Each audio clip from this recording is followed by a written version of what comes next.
great to have you in with us. And, as we're in this week between Christmas and New Year's, I realize that a lot of people are perhaps, on vacation, on a bit of a break. And the news, there's news out there, but I think it'll all kick up again next week, especially with the General Assembly going back into session on January 2nd. I know we all can't wait for that. That'll be exciting. Oh, wow.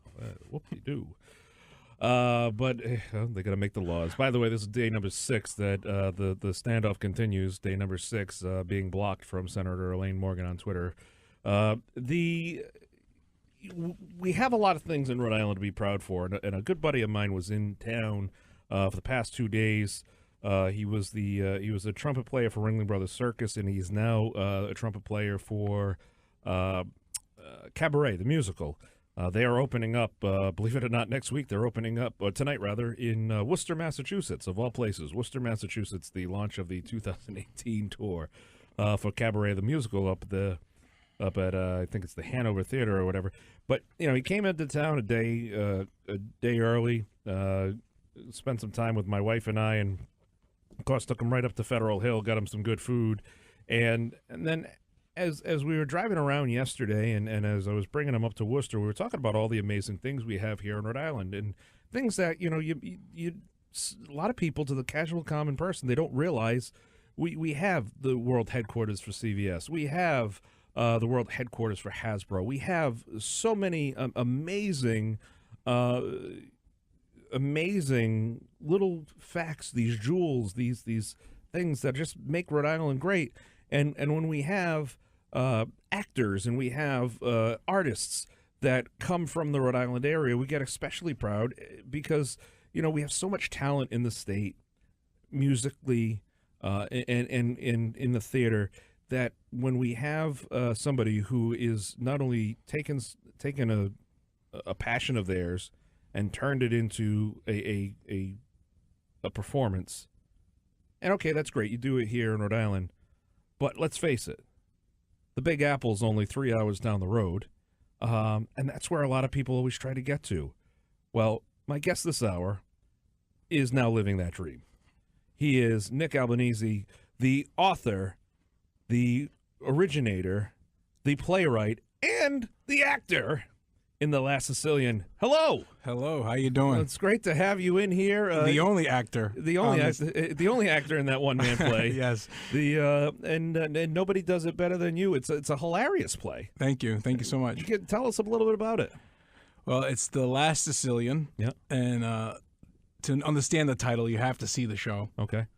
People, they assume something on it, what it is, but it's a heartwarming story. Okay. It's a little drama, a little history, and tons of comedy. Yeah. About the whole experience of my family coming from Sicily. Yeah.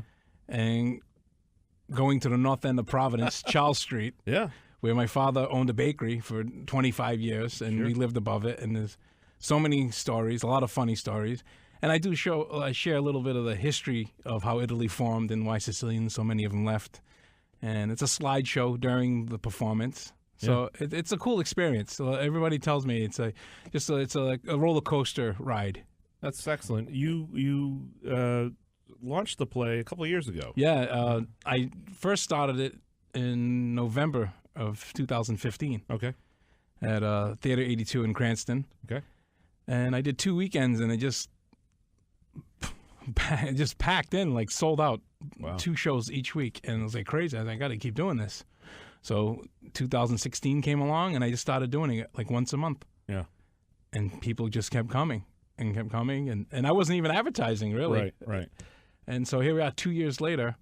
I'm bringing it to New York City. Well, that's in and of itself. I mean, that's so great. We celebrate that with you. We're excited for you. Thank you. The premise behind it, you mentioned it's a story of family, and a lot of times that's what resonates. People like stories. People appreciate that kind of stuff. Mm-hmm. How did it? You have a bit of a history prior to writing this with acting. It's something you were considering, and you've done a little bit of it. Explain your history. Yeah, well, since I was a kid, probably I'm far back as 7 years old, I can remember performing in my yard for Neighbors for the kids, and I would do the whole movie that I saw the night before, and I would play all the characters. But then I just, as I, probably wasn't until high school, I started doing theater. Okay. And I said, this is what I really, really want to do. Okay. And so I went to CCRI as a theater major. And great school. Oh, yeah. Mm-hmm. It was a great theater program there. And props out to Bert Silverberg, my acting teacher, my first, acting class. I learned so much. Yeah. And I started doing shows there. And then at the time, this is like the 90s, middle 90s. And Brown University used to do these new play festivals. Okay. And they were open to the public. Like, actors can come audition, 'cause I think Trinity's hooked up with Brown now, so. Yeah, they are. Yeah, Yeah. Yeah, they do a lot of that, yeah. Yeah, so, but this is back then, and I would audition for these new play festivals that students wrote, and I ended up in a bunch of them. And it validated my acting because these weren't people I knew. They weren't friends in the audience. They weren't family. Your family's always going to tell you you're great. Yeah. Even if you stink, right?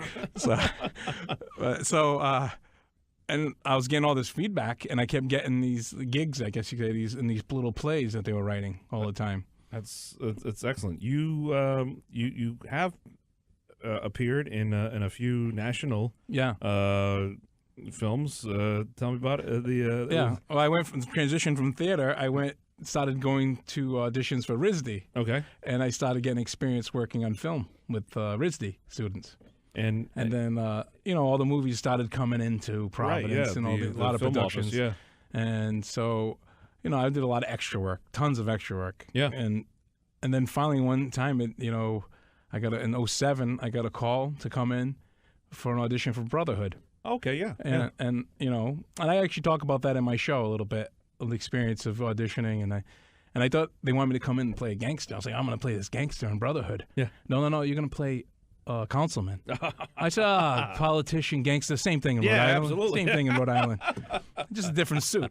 Absolutely. It's just, you just go from Spadello's to a Men's Warehouse. Yeah, exactly. It's one of the two. And by the way, I posted on my Facebook, I said, it's so cold today that even the politicians have their hands in their own pockets. There you go. It's that time. We have to get the rim shot set up here.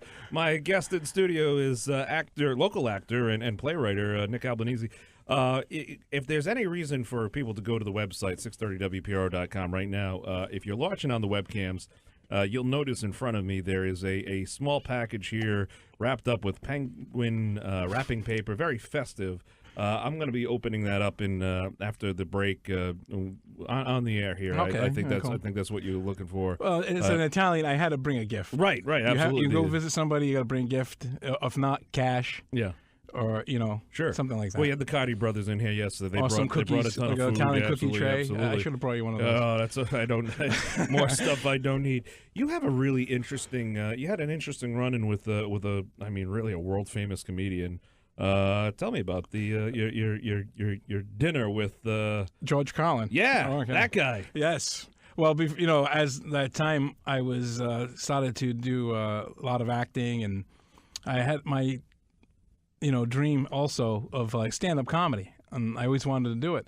And as a limo driver, I ended up one day getting this job to pick up George Carlin, and he was doing a show at the P-PAC.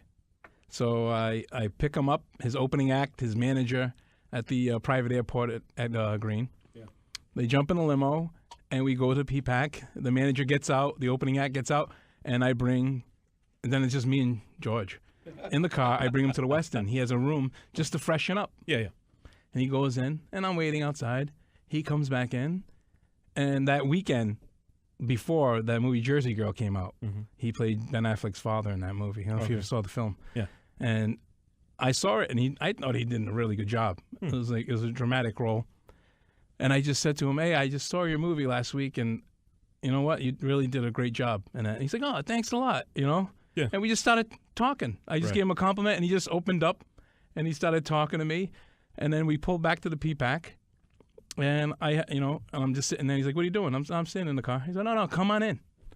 All right. And I went in, and this is like 6 hours at least, maybe 8 hours before the show. Wow. That's how early he comes in. Yeah.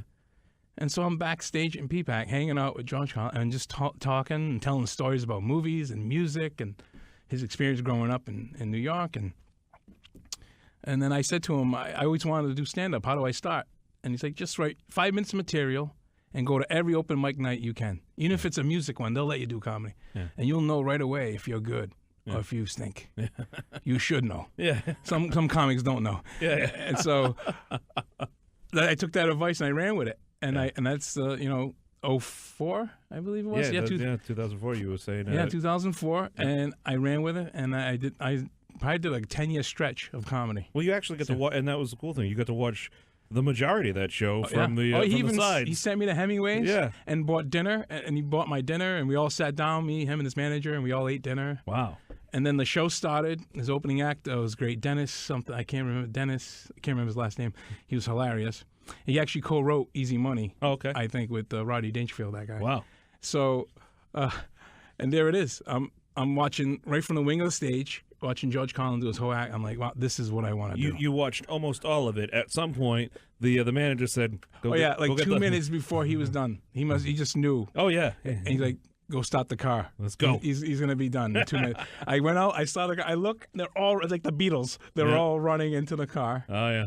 Boom! And before one person got up, we were already halfway to green. Wow. It was crazy. That's awesome. Those are the kind of stories, and I'm happy for you to have those experiences and building up to this, and a lot of this has helped to give you the confidence to really create something that people are entertained by. And in the next half hour, we'll talk about what it's been like getting this to the Big Apple, to New York, because let's face it, that's everybody's dream who is in theater or acting. Is it's either New York or Hollywood, one of the two, which is great. Portion of this broadcast is sponsored by Courtesy Auto Group, Kia, Hyundai, Mitsubishi, and Ford. Now going on the holiday sales events for credit relief. If you have a job, you're approved. Details at drivecourtesy.com. I think it's appropriate that we send out a little bit of. I mean, a little blue eyes. Yeah, absolutely. But it's. I don't know if I should tell people this, but aren't you a Yankees fan? Me, I don't know. Tell you the truth, I'm not a fan of anyone. Really? I'm not. That's the sport with the bat and the bases. Yeah. I used bats before, but not for baseball. Whoa! All right. No, here we go. I'm only kidding. I'm only kidding, Mom. He is Nick Albanese. He is joining me in studio. He'll be here when we come back. Ben DeCastro filling in for Tara Granahan on News Talk 630 and 99.7 FM WPRO. These vagabond shoes are longing to stray right through the very heart of it. New York, New York. This is the Tara Granahan Show. News Talk 630 and 99.7 FM. WPRO. 11:25. Joining me in studio, Rhode Island actor, playwright Nick Albanese. And now, listen, I gave the warning beforehand. You come bearing gifts because you are Italian. Yes. Which was confusing because I always thought you were. I always thought you were, Irish. But what do I know? The hair, I guess, gives it away. But I've invited folks, if you want to check it out on 630WPRO.com, the studio view. You can check out the webcams there. You can see the stunning beauty of Nick here in the studio. In my hair. You look very nice, and especially for the cold. He brought a gift here, so if you're watching, I'm going to open this up now to describe it for people who are driving.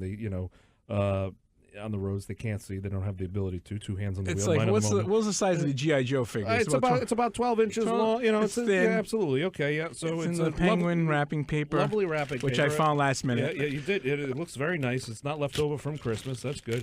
So I'm just going to open this up here, and it's big. It's a big part of the Italian culture. Oh, and life. It's the what? But look at that. I signed it. It's autographed. It's monogrammed. Nick Albanese, thank you very much. There's only two of those that I signed in the world. Wow. Now. Well, there we go. You have one, and this lady Stella has one. Really? Stella! Because she came to one of my shows, my second anniversary show, and I did giveaways.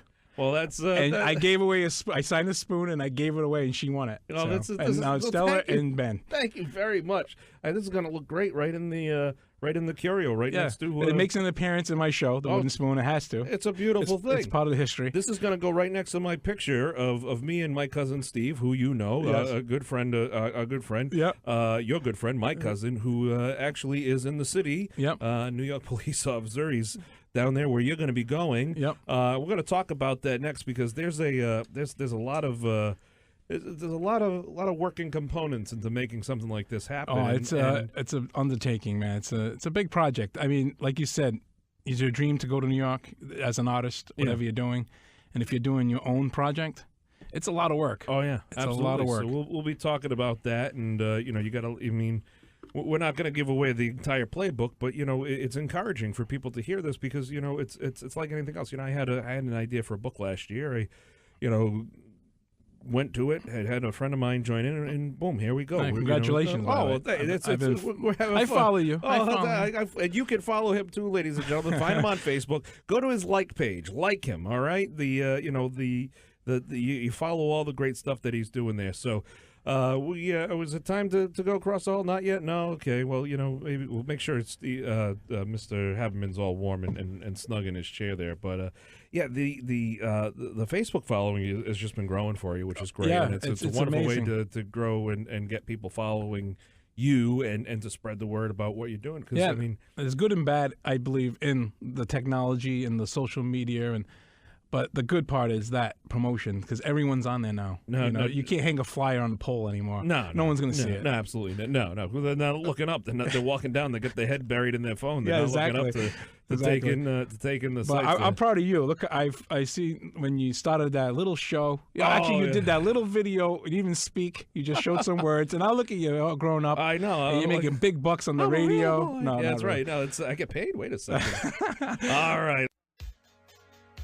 Let's get back to the Tara Granahan Show on News Talk 630 and 99.7 FM WPRO. 11:37, winding down 2017, Fast and Furious, ladies and gentlemen. Ben DeCastro filling in for Tara Granahan today. Be back tomorrow after this show. Jim Hummel is in for Matt Allen and John Laughlin for Dan York.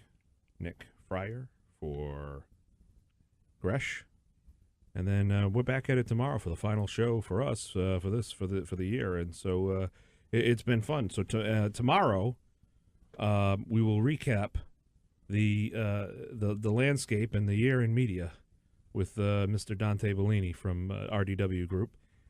We will also we'll talk about top stories tomorrow and just have a little bit of fun there. That's the beauty of this break week in between Christmas and New Year's, and you get a little bit of time to do something different and obviously hear some different voices over these airwaves. So it's a pleasure to have you in with us and in studio. He's fulfilling really any actor's, any playwriter's dreams, starting at home and then going to the Big Apple. Nick Albanese, the author and actor, the playwright for The Last Sicilian. It's been quite a journey for you. Yes. It has, and the journey is about to head on 95 South, and not exactly as far south as you'd like to go to stay warm, but I mean, some would argue it's even colder there. Right now, I wish I rented a theater in Florida. Yeah, Miami sounds lovely this time of year. But so tell me, I mean, you had a little bit of you've made some connections, and so what is the deal? What's going on with this? Well, the whole thing started when I was doing the show, and I thought of New York, and it was a 50-minute show. Yeah. It was only 50 minutes long. And I did it down in Westerly at the Granite Theater, and this gentleman, Dave Black, who produced like 20 Broadway shows, was in the audience. And a couple of days later, he contacted me, and he really said to me, Nick, you should get this show to New York. It belongs in New York. It's a great show. It needs to be a little longer. So I worked on that, and I brought it to 70 minutes. And unfortunately, he wasn't doing too well. He got ill and kind of went on the back burner. And, I said, I'm just going to do it myself. Yeah. If he's done so many shows, he thinks it's worthy for New York. Maybe it is. Okay. And I kept doing it locally.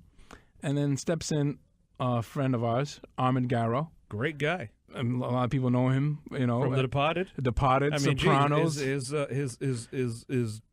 His screen credits go on and American on. Hustle, and Wolf of Wall Street. Vinyl. Yeah. If you've seen the show Vinyl, the first season, he's in half the season. Wow. Plays the mob boss. It's an incredible show. Sure. And I don't know why they canceled it. And a recently retired East Providence police officer.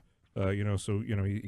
He served the community. Now he's serving up the laughs and serving up amazing award-winning performances. Exactly. So And I didn't even meet him on a set or anything. Really? I met him through a friend, a mutual friend, Kenny, who says, I know him. I said, really? And I called him up and I talked to Armin on the phone. He said, come on down. And I met him at the police station. there you go. And we just been friends since. We That's just great. struck up a friendship. We liked each other. Yeah.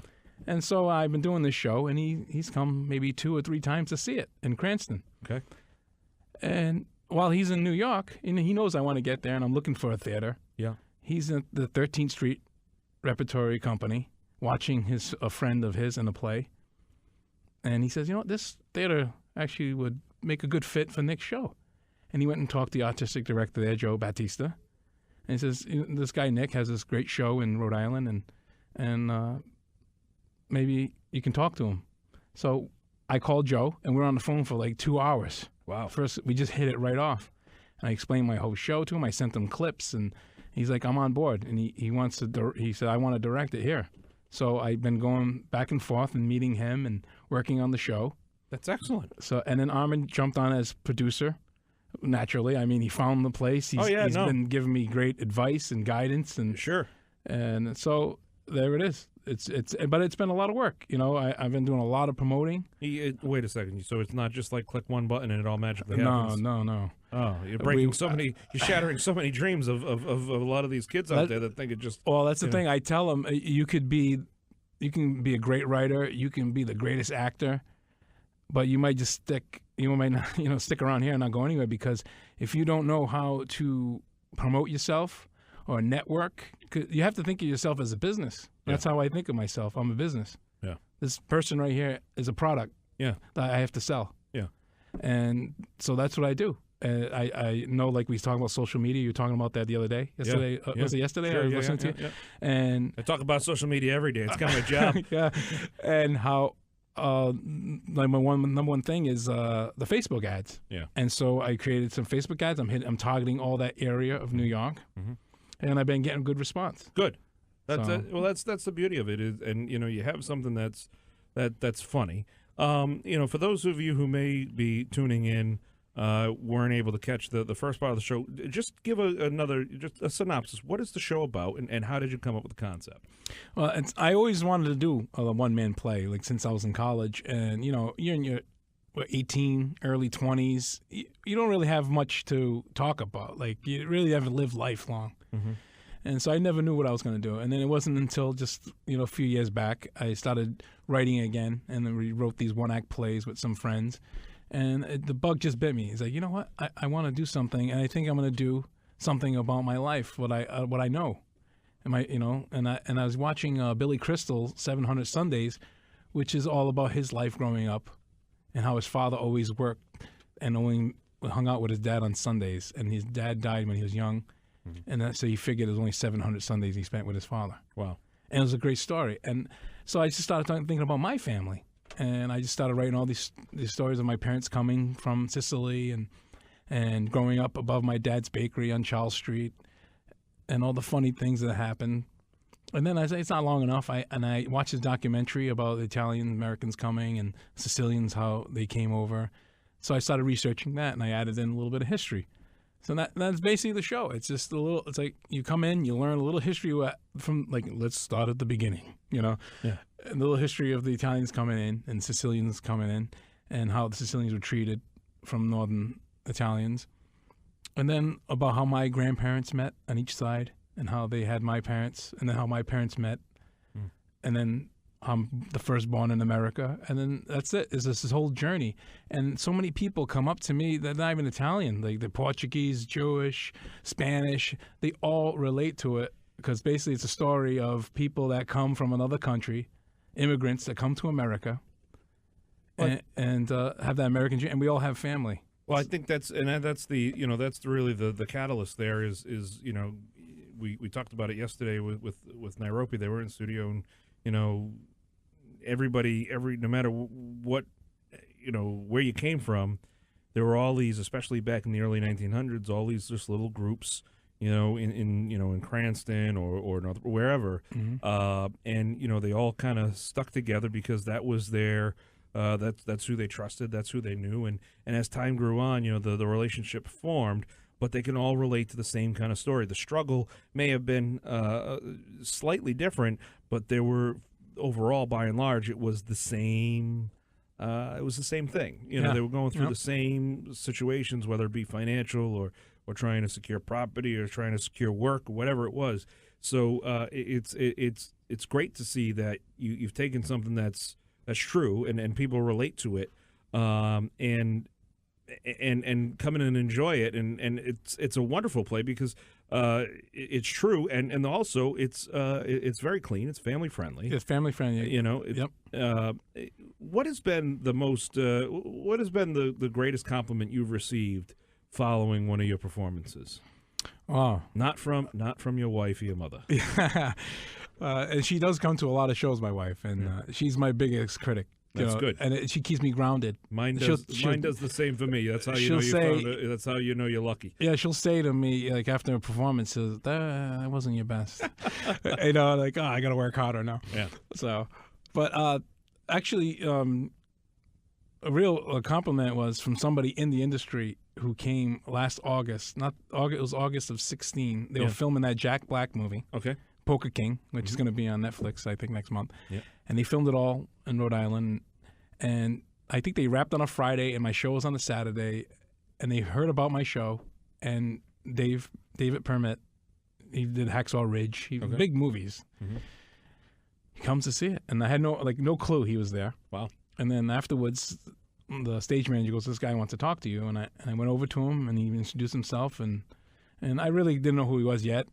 And he said, this reminded me. It wasn't exact, but it reminded me of Chaz Palminteri in The Bronx Tale when he did it as a one-man show 25 years ago in a little theater like this in L.A. And I was like, that to me was like the biggest compliment. Sure, absolutely. It's like, wow, this guy is in the business, and he's telling me that this is great. Well, Chaz has come back to Rhode Island a couple times. Well, he's come to Rhode Island. I shouldn't say come back to Rhode Island. He's come to Rhode Island a few times. He's had the play over at PPAC a few times. Now it's a musical. It's a music, right? It's so it's truly, to have that kind of a connection there. That's excellent, and that's great. So what's next for you on the horizon after this? Somewhere warmer in the winter. Yeah, maybe hopefully. I'll always stay in Rhode Island. I love Rhode Island. We have our problems, but I'll stay. Yeah. We're going to see. I open up in about 3 weeks. Okay. I actually leave 2 weeks from this Saturday for the whole time. I'm there the whole run of the 2-week run. And we'll see what happens. That right person comes in and wants to take it to the next level. We'll see. Hopefully, I'm praying every day that happens. There you go. There you go. Last question I'm going to ask you. Yes. Out of the entire play, the entire 70 minutes, what is your favorite part of it? It's 80 minutes now. 80 minutes. Oh, geez. It's 80 minutes. It's almost a fun 80 minutes, I'm telling you. So what's your favorite part? My favorite part, one of my favorite characters is, and it's the audience favorite, is my Uncle Nino. Okay. He was totally nuts. Yeah. The guy was off the wall, lived by his own rules. And one of my favorite, it's a lot of when I play him, because I play all these characters. I play my mom, I play my dad, I play all the different minor characters, myself as a kid.